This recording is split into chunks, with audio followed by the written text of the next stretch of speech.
du Congrès constitutif prévu le vendredi 13 décembre 2019 au Centre Codiam de Cotonou. Le cadre fédérateur professionnel en gestation et que les acteurs de l'écosystème de consommation du Bénin appellent de leurs vœux vient à point nommé dans un contexte de réforme institutionnelle au plan national et régional pour revisiter nos pratiques, recentrer les normes de gouvernance associative, renforcer les capacités des ressources humaines, renforcer durablement les droits à l'information et à la représentation. Il faut le dire, c'est un grand défi.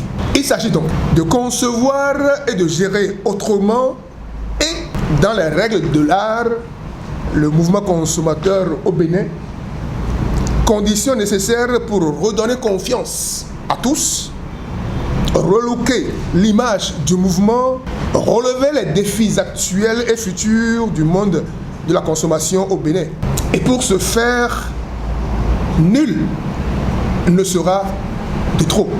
4 catégories de personnes physiques et morales œuvrent depuis le 26 mars 2019 à la mise en place de ce cadre fédérateur professionnel des organisations de consommateurs du Bénin.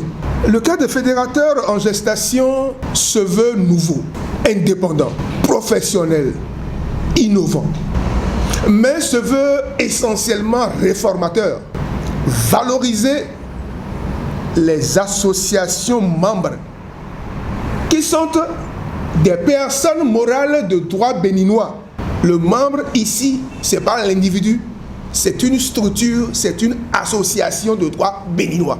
Nous ambitionnons, pour vraiment être indépendants, de développer une politique incisive de mobilisation de ressources internes.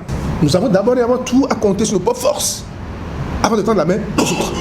Développer une fédération professionnelle. Il s'agit ici d'abord et avant tout de renforcement de capacités pour avoir une masse critique de personnes capables d'intervenir de façon efficace, efficiente sur les questions de consommation au Bénin désormais. Nous ciblons 2 chantiers. La promotion du droit à l'information du consommateur, une obligation. Deuxième chose, c'est le droit à la représentation, afin que le consommateur puisse être là où se prennent les décisions et influencer les politiques.